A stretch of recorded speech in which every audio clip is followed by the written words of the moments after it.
How to delete Roblox account without support. Hello and welcome back to our channel. In this video presentation, we'll explore the feasibility of removing our Roblox accounts without assistance. Is it achievable? Let's discuss.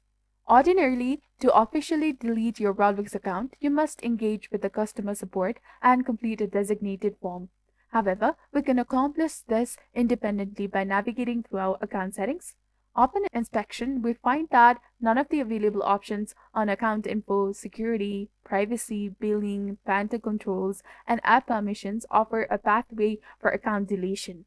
Regrettably, as per an official Roblox support article, the sole current method to request deletion is by contacting the support and submitting the request form. Thus, as of now, it is not possible to delete your account without reaching out to the support. The aim of this presentation is not to disseminate misinformation, but to inform individuals that account deletion without support is not feasible. If this presentation has been helpful and informative, kindly consider leaving a like and subscribing for more helpful tips and tutorials. Thank you for tuning in. See you in the next one.